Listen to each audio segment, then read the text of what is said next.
Vamos retornando. Estão todos me ouvindo por aí já? Está tudo bem? Estão me ouvindo todos? Ouvindo você, Osmar. Ótimo, muito bem.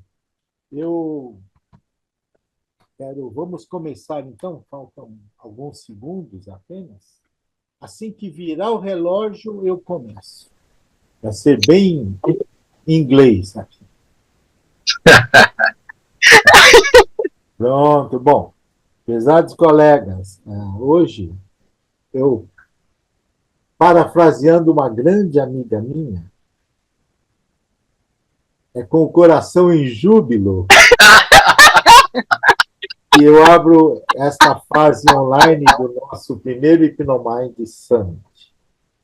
Vocês devem ter acompanhado todo o esforço que a gente fez para desenvolver esse trabalho, esse evento, nessa época, uma época que no Brasil está difícil, por conta de insegurança econômica, insegurança social, e até as tragédias que estão acontecendo no nosso país, aqui pelo Sul. Né? E a tragédia no Rio Grande do Sul é óbvio que nos impactou bastante. Até porque, só para que vocês saibam, nós temos 3 colegas participantes que estão sendo afetados duramente pelas Ah, é? enchentes lá no Rio Grande do Sul. Né?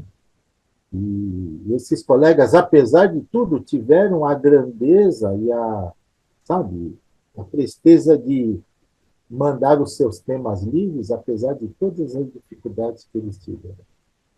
Apesar de tudo, eu acho que nós conseguimos realizar o nosso desiderato, a nossa intenção, né?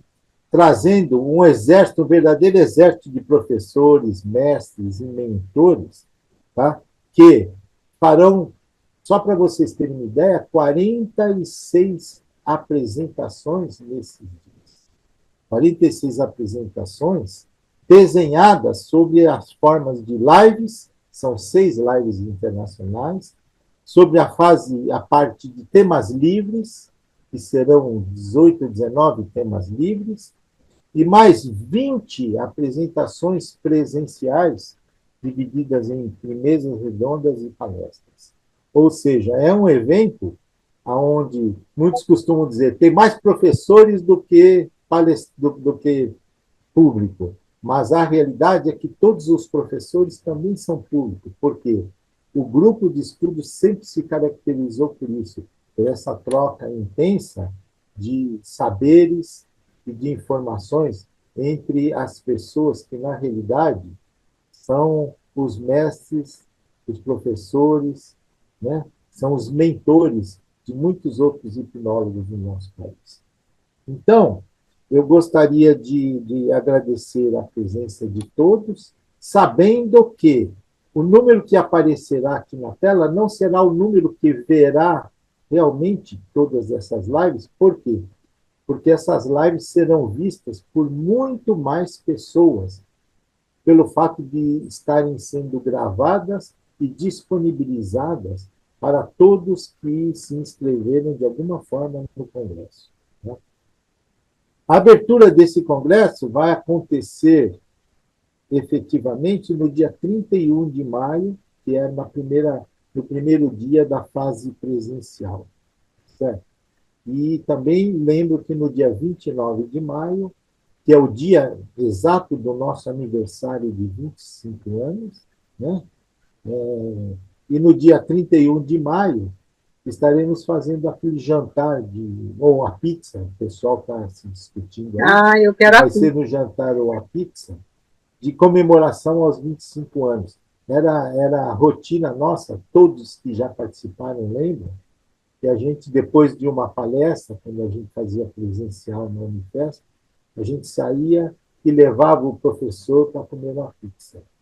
Então, eu tenho a impressão que a maioria vai preferir fazer esse ritual da pizza. De qualquer maneira, eu queria desejar a todos uma boa jornada, a todos os professores e a todos os hipnomindistas, ou seja, aqueles que estão aderindo a esse nosso novo movimento, que eu espero que ele dê continuidade. De qualquer maneira, hoje nós vamos ter, abrindo esse nosso evento, agora numa primeira parte, o professor Mário Simões, a doutora Marisa Oliveira, uma dupla aqui, luso-brasileira, luso-brasileira lusitana, porque a Marisa já é quase uma portuguesa, acho que já viveu mais em Portugal do que no Eu já Brasil. tenho mais em Portugal do que no Brasil. De qualquer maneira, nós vamos começar, eles vão falar num tema bem interessante, e logo a seguir nós teremos o professor Cobian Mena, professor Cobian de Cuba, que está um pouco preocupado pelo fato de estar tendo dificuldades com a eletricidade lá no seu país, mas esperamos que tudo corra bem. Então eu vou me dar o direito de sair e deixar a plateia toda para vocês. Professor Mari e doutora Marisa. Sejam bem-vindos.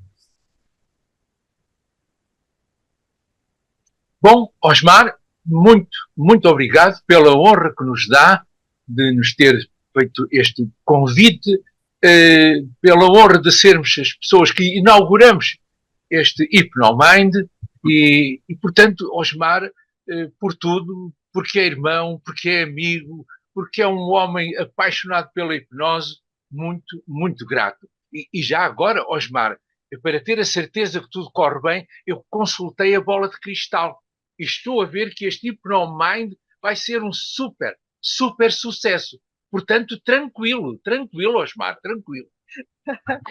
Bom, um carinho muito grande aí para o Brasil, um beijo, né? Também, como luso-brasileira, eu tenho mais tempo agora de Portugal do que Brasil, mas realmente toda essa situação que o Brasil está vivendo, que possa, né, esse congresso ser realmente uma leveza, um convite de esperança, né? Porque a hipnose ela tem essa vertente de estado elevado da consciência. E gratidão, Osmar, né? Que nossa história, eu também já fui aí comer a pizza, né? A pizza. Você também já veio aqui tomar o vinho e comer muito o bacalhau. Então é alguma coisa que passa como se fosse família também, esse processo da hipnose, né? Um carinho, Osmar, assim, fui à ponte para apresentar o Mário, e fizemos essa parceria que eu acho que é tão bonito, que esse congresso é algo também de ciência, de família, de afeto, de trocas de experiências. Gratidão, gratidão, gratidão. Então, seguindo, portanto, esta sequência, de vez em quando vou utilizar um termo com um toque brasileiro, porque sei que o português por vezes fica difícil. Eu preparei um PowerPoint para que a minha fala ficasse um pouco mais ilustrada, porque se eu falasse longamente sem ter a palavra escrita, eu creio, e essa é a minha experiência, que muitas vezes se torna difícil entender este português algo cerrado. Então eu vou partilhar a minha tela, só um momento para compartilhar a tela.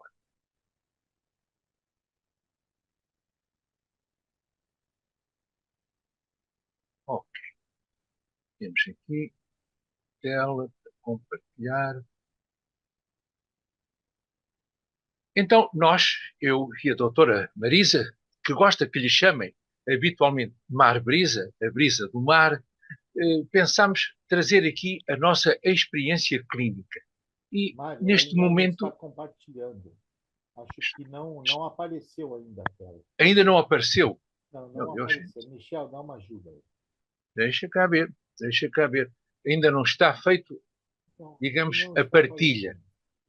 Portanto, o anfitrião, o Michel, tem que autorizar que eu compartilhe a minha tela. É isso. Michel, Então espero que o Michel autorize que eu compartilhe a minha tela. Parecia aqui que o anfitrião ainda não tinha autorizado a compartilhar. Agora sim. Uhum. Agora sim. Então, agora já está? Pronto, apareceu. Agora apareceu. Ok. Então, vamos. Então, estava eu dizendo que esta nossa apresentação traduz a nossa experiência clínica com a hipnose ao fim de 40 anos de prática clínica. E vimos que a hipnose, que tem vários contributos que nós juntamos para que tivéssemos uma sessão, uma hipnose muito mais eficaz. E, portanto, chamamos, para dar um nome a este conjunto vário de contributos, a hipnose como um drama psicossensorial. E aqui, neste slide, pode ver-se como a hipnose tem ainda este símbolo, o símbolo do relógio oscilante para um lado e para o outro, que penso eu que mais tarde talvez tenha inspirado Francine Shapiro para induzir um leve estado de transe. E vejam, portanto, como a hipnose foi evoluindo desde o médico Mesmer até depois aos consultórios em que a pessoa fica repostada, até uma hipnose que utiliza o toque e hoje uma hipnose que eu diria mais moderna, frente a frente, embora se mantenha este símbolo de algo que induz um transe. E nós tratamos, sobretudo, eu e a doutora Marisa, traumas. O trauma pode ser um trauma muito simples, como um trauma muito complexo. Algo que ficou, que não ficou resolvido, ou até mesmo uma fobia, ou uma crise conjugal, algo. A hipnose tem um espectro amplo de ação e que nós estamos aqui a trabalhar, sobretudo neste momento, como nós, digamos, vimos esta abordagem do trauma. O trauma eu escrevi com letra pequena, letra grande. Porquê? Porque há o grande trauma e o pequeno trauma que está aqui assim, digamos, como o assalto ou a humilhação. O grande trauma seriam situações de guerra, de grande catástrofe, ou mesmo este tipo de acidentes. Portanto, a hipnose clínica trata muito bem esta situação e outras nesta sequência. E houve vários contributos, como eu já disse. Claro que iniciamos sempre com Erickson e vemos porquê. Porque é uma abordagem flexível, não autoritária e utiliza características e recursos do sujeito. Esta é a base com que nós iniciamos a nossa abordagem da hipnose psicossensorial. Também o contributo EMDR, de Francine Shapiro, e refiro aqui também a este propósito o livro editado pelo professor Osmar, onde tem um artigo que me inspirou e a doutora Marisa, e com quem eu aprendi a EMDR, a doutora Magda Persson, com quem estive há pouco também numa live, e ela escreve um artigo neste livro que vale a pena ler e que eu recomendo, em que ela junta hipnose e a EMDR e tem uma frase muito inspiradora. Ela diz que o EMDR é a paixão, mas a paixão, como todos sabem, não dura assim tanto tempo, 2 anos, 2 anos e meio, e depois entra-se no amor, que é a hipnose. E, portanto, foi nessa sequência também que ela me inspirou a juntar este contributo, porque existe, então, tudo o que aqui está resumido. O contributo da psicanálise para a nossa intervenção, o método das associações livres, a interpretação dos sonhos, porque também se trata de um sonho, por vezes, acordado, e, sobretudo, alguns atos falhados, que nós chamamos psicopatologia da vida cotidiana. Claro, o nosso Roger Wolga, com quem fizemos muitos workshops e que nos ensinou o contributo que esta Deep Memory Process nos traz pela postura do corpo que nós observamos nos nossos pacientes, a linguagem que o corpo tem e depois nós utilizamos algo também que veio dele, inspirado por ele, a coisificação no corpo, que depois eu direi alguma coisa. O contributo da PNL, e portanto que nós começamos sempre numa nova programação por eu, afirmação no presente não é eu vou fazer, eu faço, eu sou, e dizemos que projeção no futuro da PNL a partir de hoje e todos os dias e cada vez mais no amanhã e depois da manhã e sempre será aquele novo programa, contributo da PNL. E depois, na parte final, vamos utilizar um contributo cognitivo-comportamental, do qual eu irei falar. Eu utilizo, neste caso, uma receita, quando acaba a sessão, uma receita que eu mostro aqui, é o meu papel timbrado, que eu ofereço e digo assim, você é meu coterapeuta, escreva. E a pessoa escreve com o seu próprio nome, com a sua própria letra e assina. Eu ofereço o meu papel de receita para a pessoa ter a sua própria receita sem medicação. Sem medicação. E depois eu pergunto de qual destes stickers, seja uma coisinha que tem, por exemplo, umas joaninhas, como nós dizemos aqui em Portugal, seja um papel com pontinhos de cor, e a pessoa escolhe aquilo que mais gosta e, nessa altura, cola na sua receita. Para quê? Primeiro fazemos uma associação com aquilo que é o programa que a pessoa escreveu e depois eu digo para colar estes papelinhos no espelho do banheiro, no volante do seu carro, na carteira, no tampo da sua secretária, e quando ele vê este pontinho, há um rapel daquele programa. Portanto, não só escreve o seu programa, como também, digamos, tem um rapel constante no seu programa de Windows. No fundo, é o Windows do seu programa. E no parte final, fazemos um imprinting. Vamos costurar o novo programa através do tapping nos joelhos e que irão ver enquanto nós lemos esse novo programa. O plano da sessão. Perguntamos sempre por um título. Dê um título à sessão. Por exemplo, eu lembro, se tivermos tempo para falarmos desta sessão que eu gravei com uma psicóloga amiga, ela chamou O Interior do Amor. É um título que fica. E sempre que nós falamos da primeira sessão, segunda sessão, damos o título. A cena primordial. Nós pedimos à pessoa para dizer em 5 linhas, com as suas próprias palavras, que nós registamos e voltamos a ler, o que se passou. Qual é a cena que quer sensibilizar ou o assunto. Perguntamos qual foi o impacto quando sentiu isso, quando passou por essa cena. Escrevemos tal e qual o que a pessoa sentiu no seu corpo. Uma falta de ar, como se tivesse, sei lá, um suor nas mãos, um certo tremor, etc. E perguntamos se estivesse bem, como seria. E a pessoa diz tudo aquilo que, eu faria isto, eu viajava, eu saía, eu era capaz de falar em público, etc. Escrevemos tal e qual. É importante ter as palavras da pessoa, porque quando nós as repetimos, ela não vai fazer crítica. Perguntamos, de 0 a 10, qual é o impacto que está a ter ao falar disso. E podemos dizer isso, quando a pessoa nos diz que de 7 a 10 tem 7, 8 ou 9, é bastante impactante. Há pessoas que dizem 10, não chega, ponha 20 ou 30, para verem como aquilo que as traz à consulta é muito grave. Então, damos uma explicação simples. Eu digo, olha, podemos fazer com um relógio, aliás, devo dizer que tenho uma caixa, estão a ver, grande, que é o chamado kit da coisificação do trauma. E tenho aqui muitos objetos, vocês estão a ver alguns, que já mostrarei daqui a pouco, e um deles é o relógio. Há pessoas que gostam que eu faça, digamos, a sessão com o relógio à antiga. Eu tenho aqui, na minha caixa, também isso. Outras pessoas dizem, já vi o EMDR, faça com os dedos. Muitas vezes eu até brinco e ponho este boneco na ponta do meu dedo e digo, está vendo? Ele gosta de trabalhar consigo.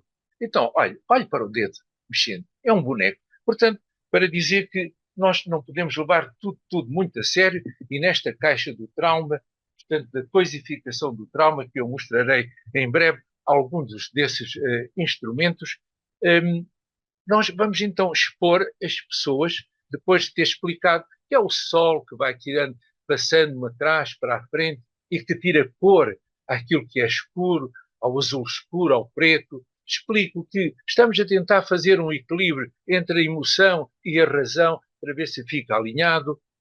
Fazemos depois um relaxamento mindfulness na respiração, em que a pessoa, portanto, respira profundamente e fica simplesmente mergulhada só na sua respiração. Abstrai completamente de tudo. Eu digo mesmo para superar, ouvindo o som da sua respiração, e que eu faço com a pessoa, a doutora Marisa também, ficamos ambos num leve estado modificado de consciência. E depois, não há mais nada, vamos então expor à cena primordial com as próprias palavras que a pessoa nos disse. E, portanto, eu estou a ler aquilo que a pessoa disse ao mesmo tempo que faço, digamos, esta estimulação bilateral.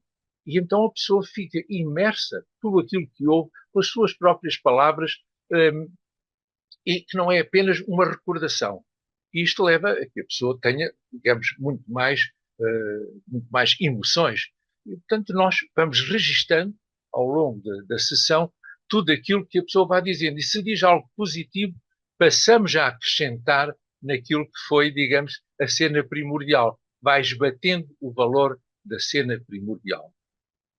Avaliamos a cena, melhor, tudo o que se passa, a pontuação a cada 4 passagens, reforçamos sempre o que é positivo e aí perguntamos, e o seu corpo, como está a sentir? Ainda sente aquilo que nos contou? E se a pessoa disser sim, então faça um scanning. E a pessoa diz nesse scanning, estou a sentir algo aqui. E eu pergunto, a doutora Marisa também, se fosse uma coisa, o que seria? E há pessoas que coisificam esse trauma. Para dizer, posso dar um exemplo. Há pessoas que sentem que sentem uma corda à volta do pescoço.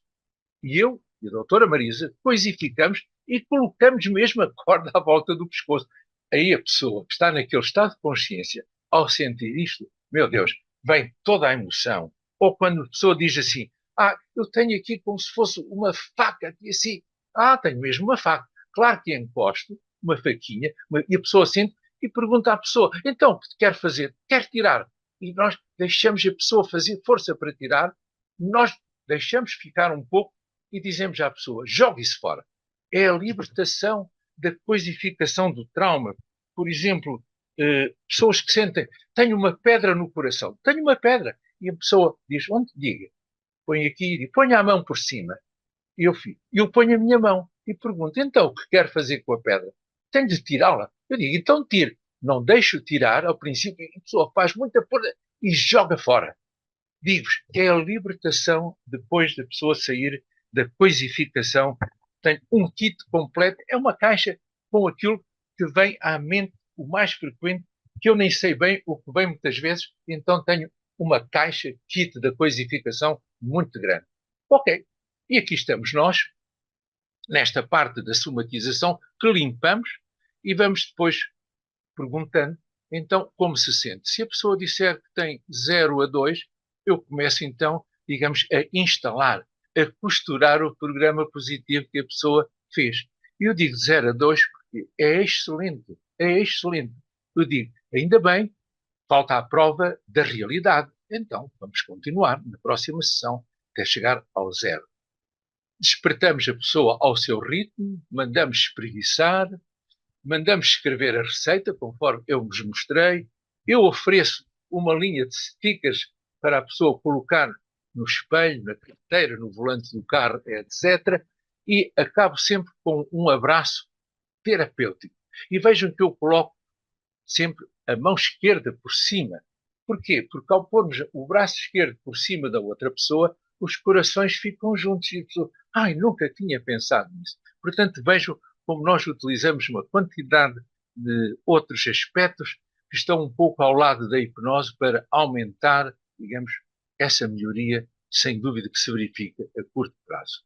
E este, enfim, para finalizar, como na verdade é aquilo que a hipnose nos evoca, o ir para o centro da pessoa, a expansão da pessoa, o equilíbrio da pessoa e, portanto, queria dizer que esta foi a minha breve exposição para aquilo que eu queria trazer nesta breve exposição, juntamente com a doutora Marisa. Eu desejo agora complementar algumas questões que é exatamente na nossa trajetória de vida positiva que o professor Osmar é o padrinho, né? E sempre, desde o início, nos incentivou a continuar a nossa trajetória. E ela continua até hoje. E dentro desses episódios, por exemplo, a gente começa com a Via Jubilosa. A Via Jubilosa é exatamente dentro da minha história de vida, tudo aquilo de bom, bonito e belo que eu tive na infância, que eu tive na adolescência, na vida adulta e nos tempos atuais.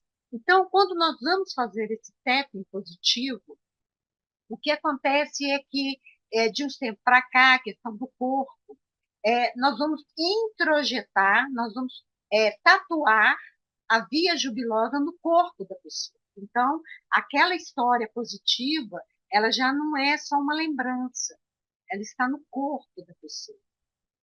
Depois também, por que o corpo passou a ser tão importante? Porque quando nós vamos coisificar, e eu comecei a usar com essa palavra coisificar, começou muito através de atendimento com os engenheiros e arquitetos. Por quê? Porque quando chega nos engenheiros e arquitetos, e a gente diz, desde a hipnose, pense, imagine, é muito difícil. Então, com os artistas, isso é fácil. Mas quando a engenharia e arquitetura, as ciências, a questão exatas é mais difícil. E aí eu comecei com as pedrinhas, né? Com a pedrinha faz o caminho, faz o desenho. E nós começamos a ver que era muito mais prático quando eles conseguiam coisificar aquilo, quer no papel, quer no desenho, quer nessa questão que o Mário diz do receituário, e jogar para o corpo. Depois também tem uma questão que eu acho muito importante nessa prática clínica, que por que nós demos o nome de drama psicossensorial? Porque antes de passar para o corpo, existe toda uma metáfora, como se fosse um jogo mesmo, como se fosse o próprio psicodrama da situação traumática da pessoa e como é que ela interpreta, que ela vai interpretar aquilo. E isso é como se fosse mesmo uma cena de teatro, né, que é o drama de toda essa situação, em que ela vai representar ali no consultório, da forma dela, ou com os objetos, e depois nós vamos passar aquilo para o nosso corpo. Isso tem um poder assim, surreal. Né? A gente vê como que isso mexe com as pessoas. E algumas situações dentro da trajetória de vida, por exemplo, recentemente eu atendi uma pessoa que ela tinha uma situação forte no tribunal e ela estava com um caso muito interessante, que ela começou a estar com tentativa de suicídio, em pouco tempo ela apresentou melhor, e agora ela já está, como se diz, brigando, né, enfrentando, né, as questões dela no tribunal. E aí ela chegou e disse, nossa, eu não sei o que eu vou fazer nesse tribunal, ela estava se sentindo insegura. E eu disse muito simples, né? Vamos fazer a mesa da resiliência. Peguei todos os arquétipos dela, desde das figuras públicas, da pessoa da família, do super-herói, do animal, da cidade. Fizemos a mesa de resiliência. E depois que ela se sentiu toda empoderada com a mesa de resiliência, em hipnose, né, no mental, então vamos colocar essa mesa de resiliência no corpo dela. Ela empoderou-se. E aí, quando ela foi para o tribunal, ela diz, bom, não tem para ninguém, porque eu não estou indo sozinha, né? Vai com a equipe toda aqui comigo. E ela escolhe uma parte do corpo que ela quer, quando ela aciona, né, que é o poder, ela sente toda aquela mesa da resiliência com ela.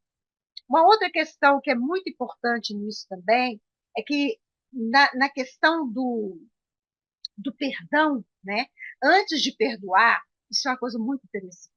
Talvez pela própria formação nossa cristã, da importância do perdão, é muito importante nós trabalharmos, antes do perdão, aquilo que nos magoou com uma certa raiva mesmo.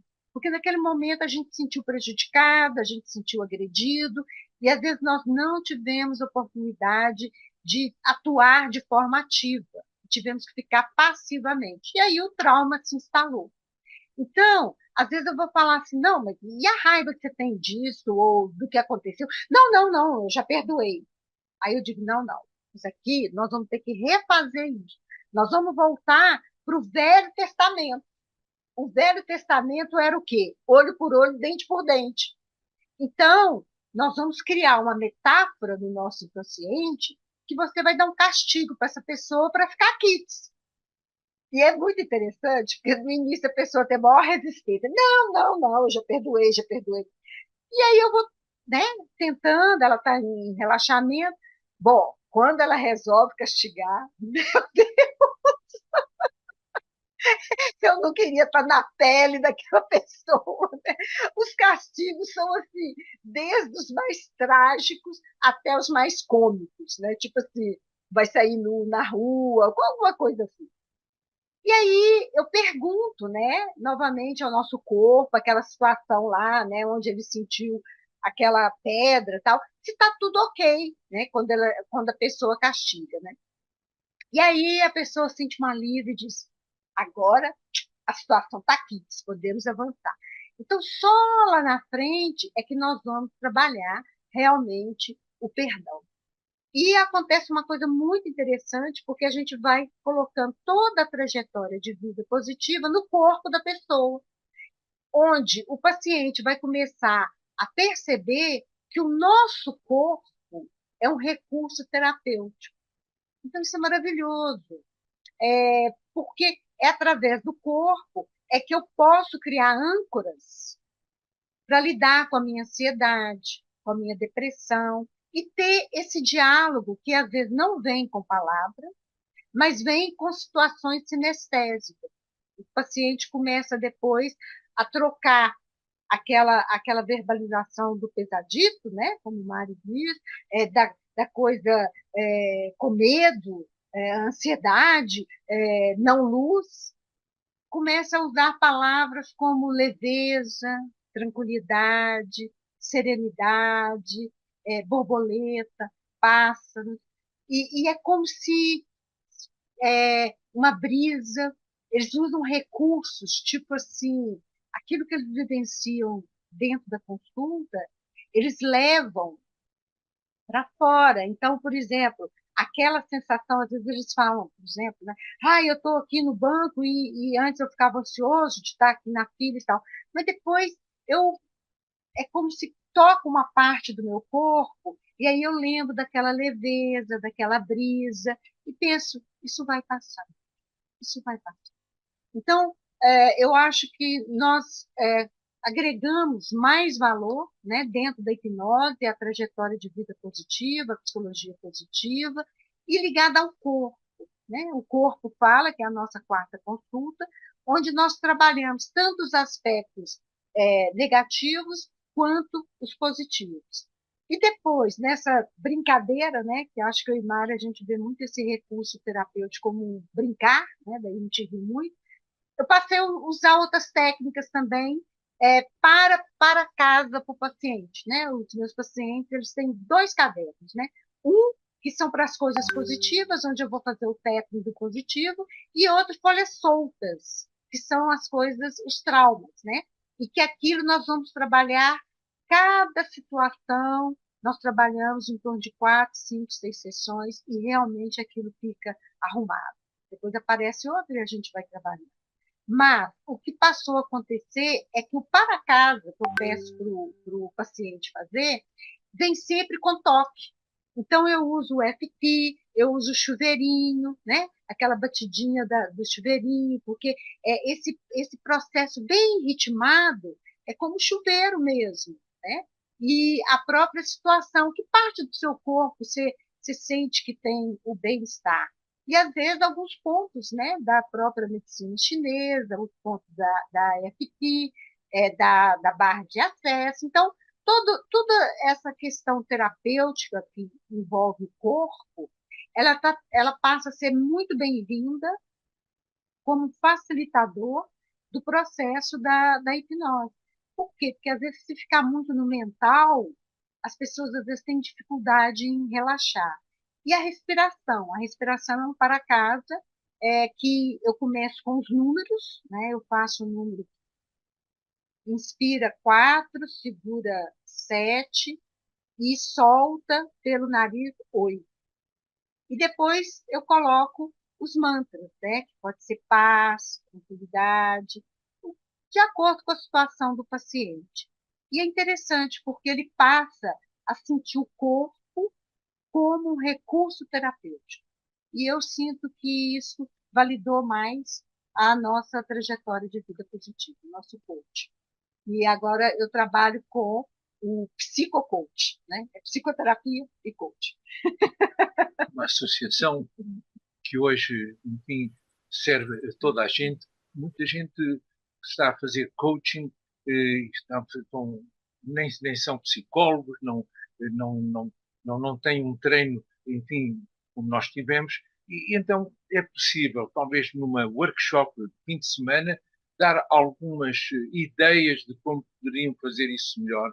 E, portanto, é isso que a doutora Marisa diz, que associamos uma psicoterapia com algumas ideias do coaching quando fazemos uma workshop de 2 dias para as pessoas poderem aprender minimamente algo para usarem na sua prática clínica.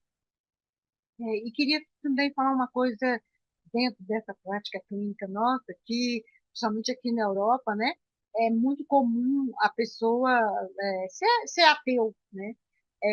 Mas é interessante que dentro desse processo, né, nosso, e quando chega a ressignificar positivamente a sua vida, de um modo geral, aparece mais o altruísmo, a compaixão e a espiritualidade como um todo. Isso é muito interessante. Nós estamos a falar há cerca de meia hora, portanto é razoável, mas eu tinha um pequeno vídeo para mostrar onde eu exemplificava tudo aquilo que apresentei no PowerPoint. Tentei enviar para o Michel, que está a dar apoio a nós, mas o vídeo não foi na sua totalidade. Não sei se o Michel pode projetar pelo menos essa parte, seriam mais 8 minutos, se o Michel está a prestar atenção. Esse vídeo que era de 12 minutos, mas apenas foram 8, não sei se o Michel pode colocar esse vídeo na tela compartilhada. Se não, eu vou tentar enviar o vídeo neste momento para a tela, mas penso que o som não sai tão bem como quando eu treinei isso com o Michel. Michel, se está a ouvir, pode colocar o vídeo que eu enviei ou não? Não estou a ouvir. Feedback. Já está a ouvir. O som, espero que saia. Este é o meu consultório. Esta moça é uma psicóloga. Olá, Mónica. Que foi para a nossa sessão. Formanda. Hoje estou a ouvir em feedback. Enfim, o tema de hoje, e como nós combinamos para a sessão de hoje, vai ser o interior do amor. O interior do amor. Vamos preparar esta sessão, que já temos aqui um mínimo do guião, mas eu, antes de iniciar, gostaria sempre de pôr uma espécie de chamado pano cirúrgico, porque dá uma sensação de defesa. Põe-me nos seus joelhos, porque eu irei tocar os seus joelhos, eventualmente, mais tarde, no final da sessão, e que também costumo utilizar uma caixa, que é a minha caixa de coisificação do trauma. Nunca sei o que é que vai surgir, e então tenho aqui muitas coisas que possivelmente, não sei se serão necessárias, se não, mas que fica aqui perto de nós para aquilo que surgir. Nunca sei o que vai surgir. Bom, pedi-lhe também, antes de começar, que é algo que para mim é fundamental, quando nós vamos para a praia tiramos os sapatos, quando vamos para a cama tiramos os sapatos, isso significa também para o nosso corpo e para nós mesmos que nos estamos a entregar à sessão. Portanto, peço por favor de se descalçar. Obrigado, porque já o fiz, e portanto assim. Então, o que nós vamos fazer é criar um campo terapêutico. Vamos os dois ficar no mesmo campo. E o que é que se passa quando estamos num campo terapêutico? A informação circula entre nós. Eu fico mais intuitivo acerca de coisas que nem disse e, eventualmente, capto melhor aquilo que eu preciso de ouvir. Então, vamos começar com esse campo, simplesmente fazendo uma mindfulness na respiração. Isto é apenas focar na nossa respiração. Olhe para mim como eu faço. Eu respiro fundo, olhos fechados, retenho um pouquinho e depois expiro soprando pela boca.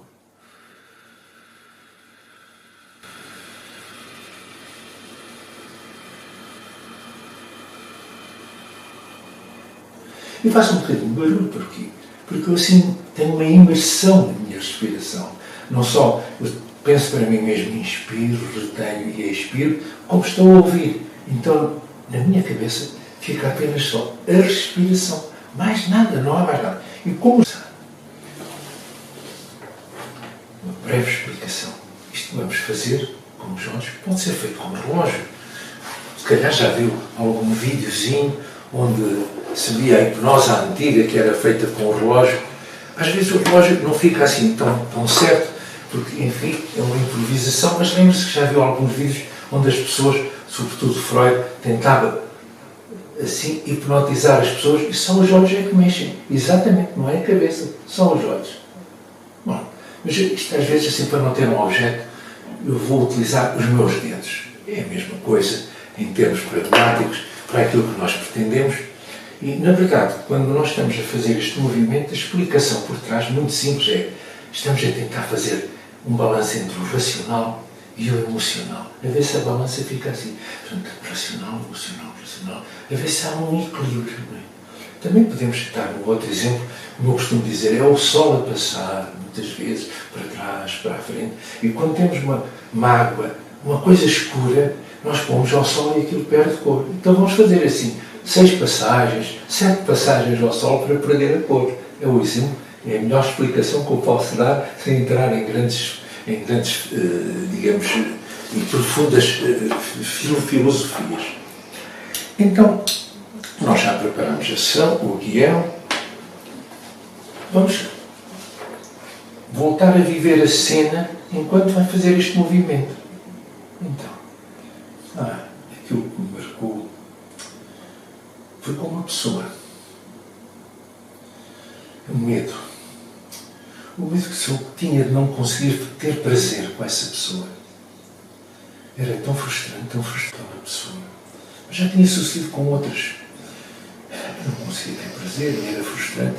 Eu tinha sempre medo cada vez, como se cada vez fosse sempre repetir-se o que já se tinha repetido antes. A pessoa insistiu. Eu não queria. Eu dizia não, para mim mesma. E a situação foi agressiva por palavras. Eu sei que não vou ter prazer, então não vale a pena. Não vale a pena. Fecha os olhos, respira fundo.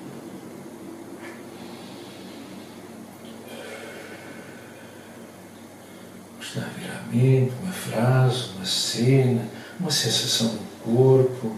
É como se tivesse coisas espetadas. Coisas espetadas. Se fosse algo, o que é que poderia dizer que essa coisa espetada seria?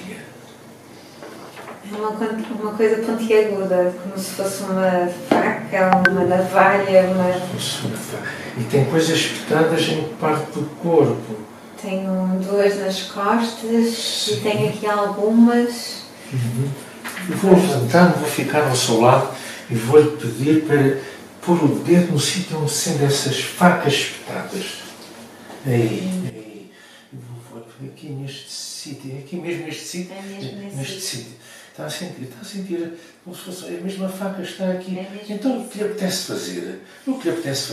Quer tirá-la? Tiro. Força, mais forte. Atiro para o chão. Isso. Respire fundo de alívio. Respire fundo de alívio. Mas há bocado falou em facas. Há mais facas então. Há mais 2 aqui. Põe lá o sítio, diga mesmo onde é. Aqui. É aqui. Então a tirar a faca. Força, arranque para o chão. Isso. Respire fundo.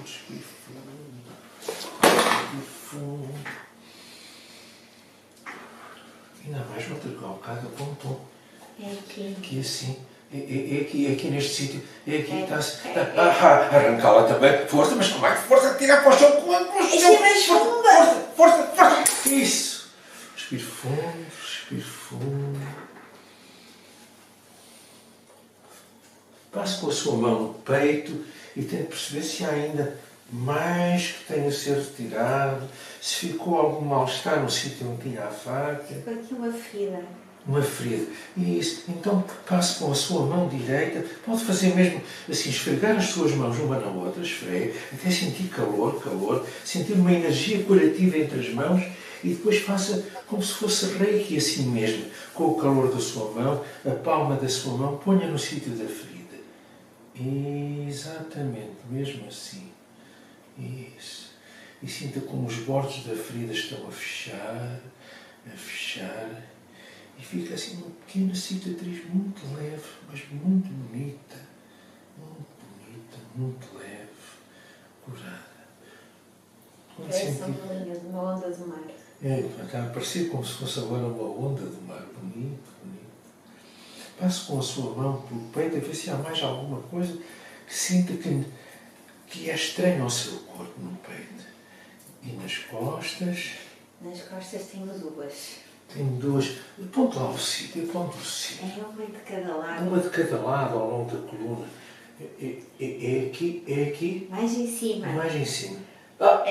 Sim. Eu estou agora a anotar. Eu não tenho socorro. Tem de arranjar uma maneira de atirar. Ela está cá espetada. Força, tira para o chão. Isso, respire fundo.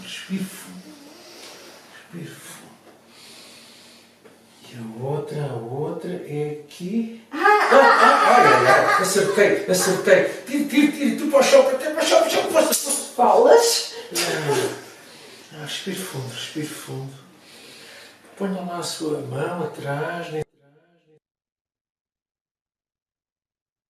Portanto, dá-vos a ideia de como decorre uma sessão e como durante a própria sessão a pessoa fica imersa completamente porque está num outro estado de consciência. Também perceberam quando eu disse que a pessoa poderia curar-se a ela mesma quando ficou uma ferida e, portanto, eu muitas vezes dou esta sugestão de friccionar as mãos até sentir um calor, e é um calor que eu digo que é terapêutico, que é semelhante ao que se faz com o reiki, e a própria pessoa pode, portanto, fazer a sua autocura.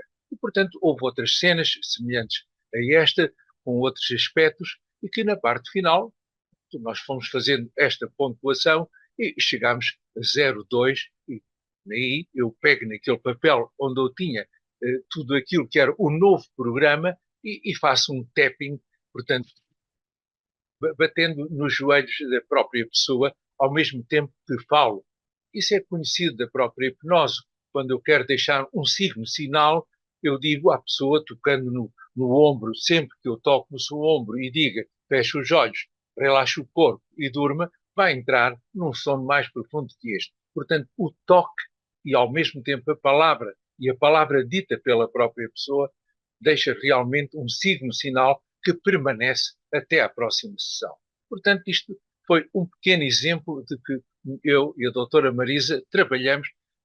Claro que é uma demo onde pusemos aqui, digamos, aquilo que é o principal daquilo que eu fui falando. Penso que será algo útil para daqui a pouco termos uma conversa. Penso que a doutora Marisa quer ainda dizer alguma coisa sobre o trabalho do corpo. Já agora, eu devo dizer que quando nós fazemos uma psicoterapia e fica tudo apenas no cognitivo, se a pessoa passa por algo que evoca o trauma inicial e o corpo reage, volta tudo à fase inicial.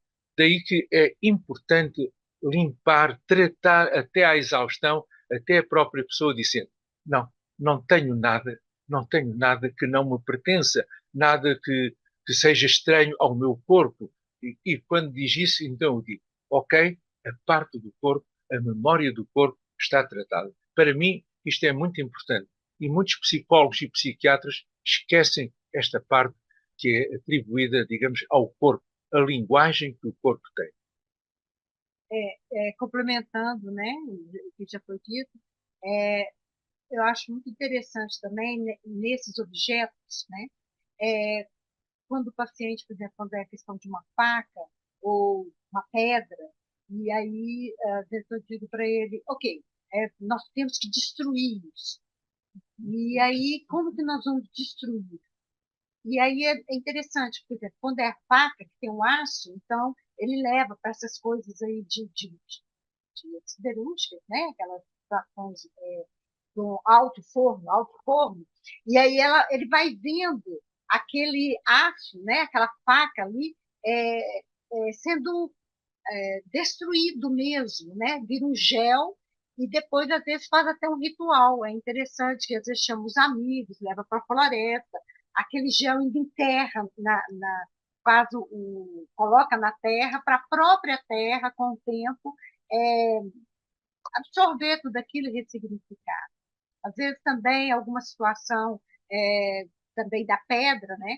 Ele quer triturar, ele pega e bate com o martelo até aquilo virar pó, né? Tipo assim, não tem mais nenhuma chance daquilo voltar a me traumatizar.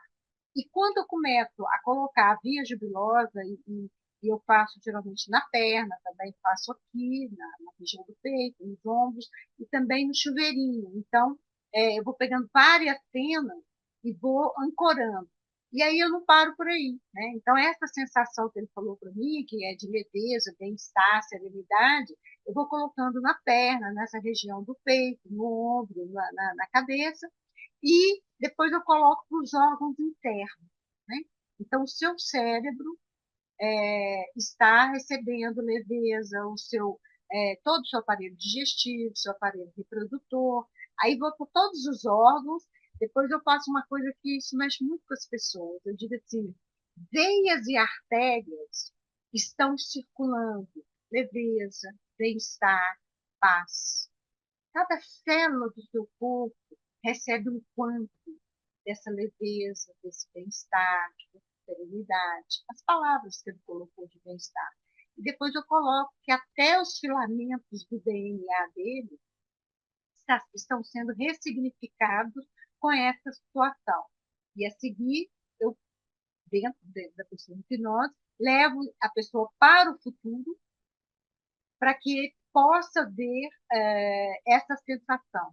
E há pouco tempo eu fiz uma coisa que realmente foi inédita, que a pessoa eu fui levando, né, era uma jovem, a uma situação em que ela se viu como uma idosa sábia e que estava passando todo esse bem-estar e explicando a bisneta dela como que ela atingiu aquela sensação de bem-estar, serenidade, que foi passado já de várias gerações. Depois ela retorna para o aqui e agora. Então, essa criatividade é exatamente o que o Erickson fazia, que o Mário estava conversando no dia dele. Como é que essas coisas surgem? É através dessa interação com o paciente, né? Que a gente cria mesmo um campo energético tão forte com ele, que naquele momento é como se a gente percebesse o que realmente ele precisa. Então, é ter as técnicas, mas estar nesse campo vibracional do paciente e oferecer o melhor. E acaba que nós entramos num estado também elevado de consciência. Eu só queria ainda dizer algo que há pouco não disse. Eu costumo dizer que um bom terapeuta tem que ter um pequeno instrumento à mão, porque se não tem, não é um psicoterapeuta. É um pacote de lenços, porque há sempre lágrimas. E, portanto, eu tinha esquecido de referir, tenho sempre em cima da minha secretária um pacote, porque se o terapeuta não tem, porque ele não pensou nisso. Era apenas isso para acabar a nossa pequena conferência, nem digo palestra, sei lá, exposição, e, portanto, penso que... A nossa prática clínica. É a nossa prática clínica. E a gente está sempre criando, readaptando, né, com os clássicos e com a nossa vivência. É muito importante o terapeuta ele sentir segurança naquilo que ele está fazendo. Se vem algo que ele sente para fazer, faça. Né? Portanto, penso que o nosso tempo, eu tenho estado a olhar para o relógio, estamos à volta de 45 minutos, eu penso que é suficiente, para nós já é pouco tarde, somos quase na meia-noite, mas estamos disponíveis agora para, enfim, uma interação com perguntas que queiram fazer, sei lá, vamos ver o que vem surgindo. Portanto, estamos disponíveis depois desta nossa apresentação. Muito bem, Michel, pode abrir aí para a gente novamente. Eu gostaria de agradecer o Mário e a Marisa, fazer umas considerações rápidas, enquanto as pessoas que estiverem interessadas em fazer perguntas, né, se manifestam aqui no chat da reunião e eu vou lendo as perguntas. Fica mais fácil, porque se a gente abrir para todo mundo, muita gente vai ficar de fora. Então, eu dou uma compilada nas perguntas e faço as perguntas para o Mário e para a Marisa. Mas antes eu gostaria de chamar a atenção para o fato do que eu chamo hoje de hipnose contemporânea. O que é hipnose contemporânea? A hipnose contemporânea, gente, é exatamente isso que vocês viram aqui. Vocês viram aqui uma mistura de hipnose clássica, hipnose ericksoniana, você viu de hipnose, hipnoterapia cognitivo-comportamental, comportamento envolvido intensamente. Vocês viram aqui aspectos, tá, das terapias transpessoais, que o Mário gosta muito, falou inclusive do Rubler, né, que ele gosta, é uma pessoa que ele gosta muito. Inclusive, essa técnica, o Rubler usava muito, destas palavras-chave ou frases-chave para acessar os traumas. Nós vimos aqui as terapias, a terapia positiva através de uma técnica que eu gosto muito, que é a psicoterapia trajetória de vida, tá certo? Aonde eu digo para eles desde o começo que aquilo era um, na realidade era um verdadeiro coaching, né? Um coaching bem interessante, aonde o psicoterapeuta faz através de passos, trabalhando com a psicologia positiva, e com isso ele desenvolve os recursos de cada um dos seus pacientes. Então é interessante a gente perceber essa capacidade que o Mário tem de juntar todas, a psicodrama, vocês viram um psicodrama interessante também, né? Técnica de Moreno diferenciada aqui, lógico, mas é interessante nós percebermos toda esta amplitude de estratégias e de abordagem que o Dr. Mário traz, e isso sempre me chamou muita atenção. Ele, quando esteve aqui em nossos cursos em São Paulo, no curso de pós-graduação, ele deu várias demonstrações disso, e era interessante onde, em cada pessoa, em cada apresentação, ele usava estratégias diferentes, MDR, Brain Spotting, TFT, psicologia positiva, transpessoal, psicodrama, ou seja, tudo isso envolvido num imbróglio intenso em prol da melhoria do bem-estar do paciente. Eu gostaria de agradecer aos dois. E tem aqui, vamos ver aqui as perguntas. A doutora Cristina Souto, que é muito amiga do Mário, já esteve com eles lá em Portugal, agradece, está dizendo, parabenizando os dois pela apresentação, né, muito dinâmica. Eu não estou vendo aqui ainda perguntas específicas, né? Não estou vendo ainda nenhuma pergunta específica, mas deixa eu ver aqui. Não estou vendo nenhuma pergunta específica. Enquanto o pessoal se prepara para fazer perguntas, né? Até que eu gostaria de perguntar para o Mário se realmente ele. Ah, apareceu uma pergunta aqui. Eu vou primeiro fazer essa. A Tânia Mello está perguntando se existe alguma contraindicação, alguma, alguma consideração a fazer em relação às pacientes grávidas com traumas. Certo? Eu gostaria de saber se você já tiver experiência em pacientes com traumas, principalmente aqueles traumas de parto e tal, que algumas pessoas possam ter. Eu acho interessante que a Telma tenha reparado que havia paciente, digamos, que era apenas uma simulação. Ela é psicóloga, estava grávida e, na verdade, era apenas teatro. Acredito que, portanto, ela fez isso como teatro. Ela assumiu aquele papel, não estava, digamos, a vivenciar. Era muito teatro, apenas para a demonstração. Mas a sua pergunta tem razão de ser. Como a pessoa grávida, temos de ter algum cuidado, porque estamos, na verdade, a influenciar algo também nesse ser.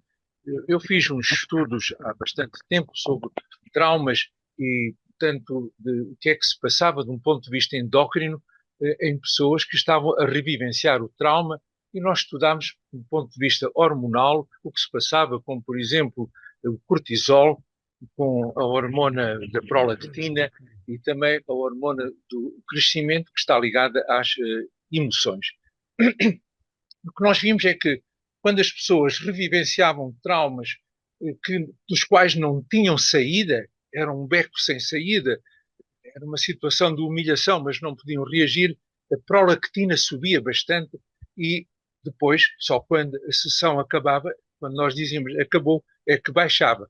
Portanto, é interessante que a prolactina, que nós hoje vemos que sobe quando receitamos um medicamento antipsicótico, levando até alguns efeitos secundários, tinha aqui uma manifestação. E o cortisol, então, esse subia de uma maneira que disparava, e só quando nós dizíamos a sessão está a acabar, vai retornar ao seu normal, é que baixava. Portanto, eu diria que com pessoas grávidas, muito cuidado sobre aquilo que se está, digamos, trabalhar com essas pessoas. É possível, mas temos de saber se é algo que não vai ter alguma influência secundária nesse ser que está para nascer. Agora também pode ser feito um trabalho, né, com grávidas, principalmente de prevenção. Eu trabalhei com yoga e as grávidas, no sentido de que, por exemplo, uma grávida teve um parto muito delicado antes ou traumático, então podemos trabalhar com ela exatamente a via jubilosa e o futuro é agora, envolvendo também o bebê, no sentido aí do parto feliz, né? Que é interessante, que ali não vai mexer em situações traumáticas, mas sim faz uma profilaxia no sentido de que corra tudo bem, tudo tranquilo, ela vê o parto, conversa com o bebê tranquilo, ela tentando dizer para ele, olha, estou aqui, vai correr tudo bem, bem-vindo ao mundo, né? E podemos trabalhar isso com a hipnose, Fazemos isso. e fazendo toda a massagem. Interessante isso. Principalmente aquelas grávidas que estão no segundo, ou mesmo com medo, né? Medo do parto. Isso pode ser feito um trabalho muito bonito, que é junto com a psicologia positiva, e o Osmar sabe muito bem, que ele também já deu curso sobre isso, que é o parto feliz. Legal. Olha, eu gostaria de lembrar. Bom, primeiro que a Thelma ela é enfermeira obstétrica, tá? Ela tem inclusive uma publicaçãozinha dela também, e ela vai dar uma aula nos temas, está lá, muito boa, de como ela aborda com hipnose aquelas pacientes que chegaram para dar à luz sem ter tido nenhum preparo. Eu achei muito interessante a abordagem dela, está lá nos temas livres para vocês acessarem. E também quero lembrá-los que eu tenho um livro que chama Hipnoparto, do qual o Mário, inclusive, fez lá um prefácio, prefaciou. E nesse livro, Hipnoparto, eu abordo uma série de técnicas e de estratégias, né, para a gente lidar com essas gestões. E que o Mário tem razão. Muitas vezes, quando nós vamos fazer alguma forma de regressão nessas pacientes, processos regressivos, nós não podemos esquecer que o que acontece na nossa mente está acontecendo no corpo e vice-versa. E se nós estamos desenvolvendo ou resgatando, fazendo o resgate cognitivo de um estado traumático, esse estado também pode levar a paciente a liberar os hormônios do trauma, inclusive, eventualmente, até começar a ter sintomas de contrações uterinas, o que é relativamente comum em estresse crônico. Então, eu gostaria só de lembrar isso, já que eu sou obstetra, né? E gostaria de lembrar também, Mário, que eu costumo dizer que a PTV, né, Marisa, é um elegante coaching psicoterapêutico. Exatamente. Né? E é Esse é o padrinho dela. Eu continuo achando isso. Né? É uma forma de coaching elegante, abordando todas aquelas virtudes da psicologia positiva, tá? E que eles sistematizaram, o Mário e a Marisa sistematizaram a psicologia positiva de uma maneira muito gostosa e elegante e de fácil interpretação. Muitas vezes, eu uso nas minhas abordagens, intercalando psicoterapia. Às vezes eu faço só via jubilosa, às vezes eu faço só a resiliência. Então, é interessante como eu gosto realmente dessa estratégia da psicologia positiva. Gostaria de ver se tem mais alguém aqui fazendo alguma pergunta. Deixa eu ver. Não estou vendo nenhuma pergunta. Gente, nós temos algum tempinho a mais. Eu sei que o Mário está com sono, a Marisa está com sono, mas vamos aproveitá-los, porque não é sempre que a gente tem dois mestres, dois mentores internacionais assim disponíveis, tá? E que a gente ainda tem. O professor Cobian só começa às 8h30. Então, para o Mário e a Marisa, eu peço apenas mais uns minutinhos para ver se alguém tem mais alguma coisa a falar. Eu até gostaria de dizer algo que o professor Osmar agora referiu, porque ele conhece bem a nossa trajetória de vida positiva, e há algo que eu aprendi com o professor Osmar, quando nós enviamos a pessoa para o futuro. Fazemos uma viagem para o futuro, que é o futuro, portanto, positivo, em que a pessoa idealiza como será esse futuro, conforme eu há pouco falei. E o professor Osmar, ouvindo o que nós dissemos, diz, sem dúvida, vocês estão programando o sucesso sucedido. E o que é que ele queria dizer com isto? Eu achei interessante quando ele diz, vocês mandam para o futuro, mas coloquem os amigos, a família, todas as pessoas que têm uma certa consideração pelo paciente a assistir. Portanto, são testemunhas desse sucesso e nós também, como terapeuta. Passei a fazer isso e as pessoas dizem, na verdade, professor, eu sentia que tinha lá os meus pais, o meu marido, o meu professor, estavam lá todos e até o professor estava a assistir. Eu senti que estava já a ter esse sucesso, esse futuro, já neste momento. Portanto, queria agradecer ao professor Osmar essa sugestão de chamar também o sucesso sucedido. E nós gostamos muito de falar no final, quando retornamos com a pessoa, que elas têm saudade do futuro. Uhum. Ao invés de pensar no passado, saudade do futuro, porque foi tão real dentro do estado elevado da consciência, no estado da hipnose, que ele passa a ser real. Mas quando ele está lá, então eu vou chegar lá, foi o caso desse exemplo que eu dei, que ela se viu já com a bisneta, né? Que chega a ter saudade do futuro. E depois, porque nós deixamos, digamos, esse imprinting na memória dos pacientes, eles passam a funcionar em feed-forward, em vez de ser o feedback para situações traumáticas, passam a funcionar em feed-forward. Andam na rua, estão no seu trabalho e vão vendo sinais que confirmam aquilo que já tinham visto no seu futuro positivo. Portanto, é outra maneira de funcionar, em feed-forward. Pode ser um pequeno pássaro, pode ser uma borboleta, pode ser alguém que sorriu e diz, cá está o meu futuro que eu vi. Portanto, pequenos sinais vão dando confirmação em termos sim, pode-se dizer, em feed forward para a pessoa. Isto é importante também. Eu gostaria também de dizer, Mário, que olha que interessante. Nós dizemos que quando uma pessoa está vivenciando um transtorno de estresse pós-traumático, ela está vivenciando aquele trauma hoje, no momento, como se fosse agora, não é verdade?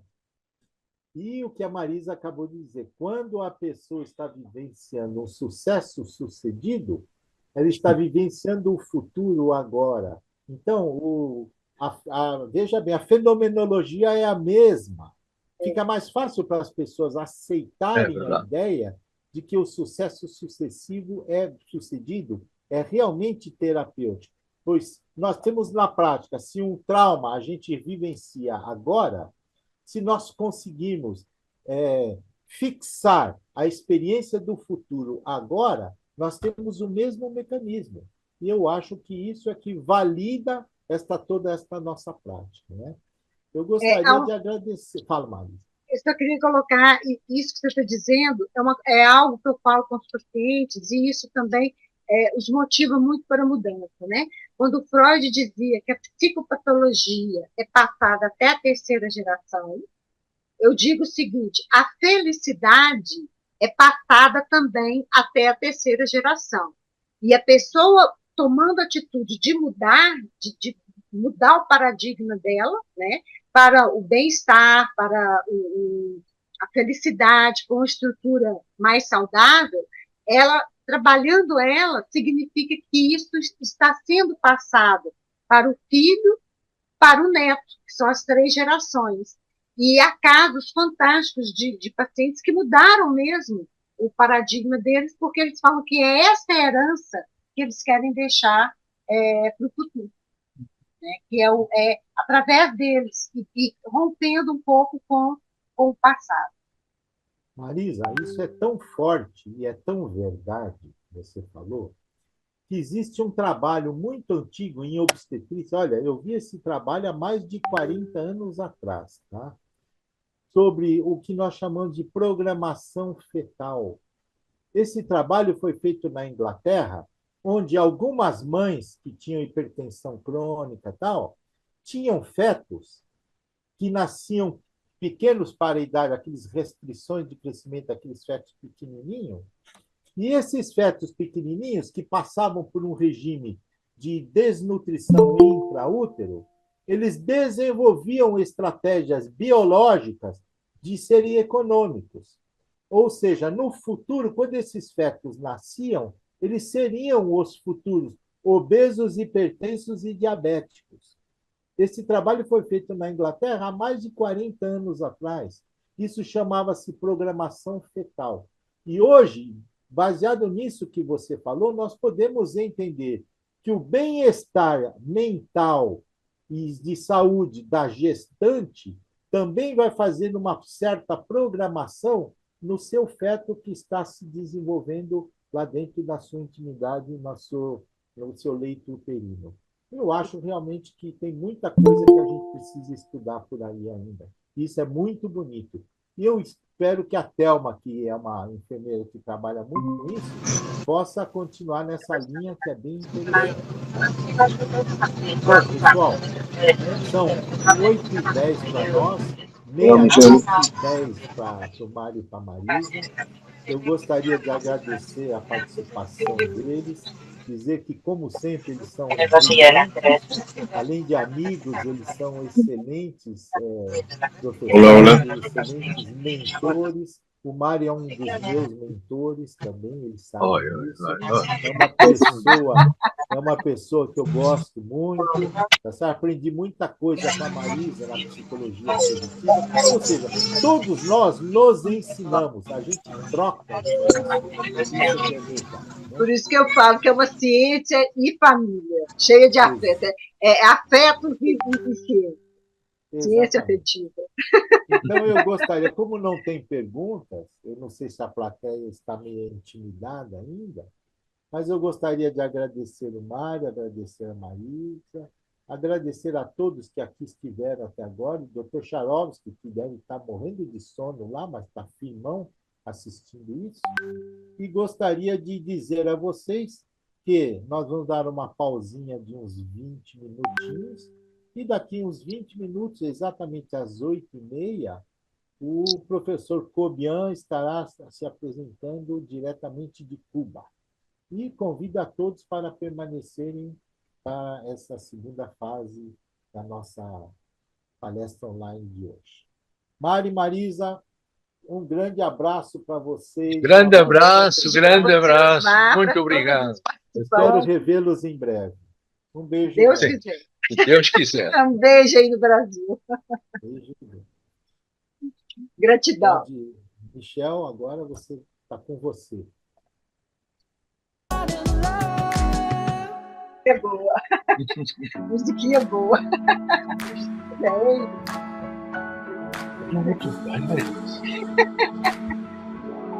Ok.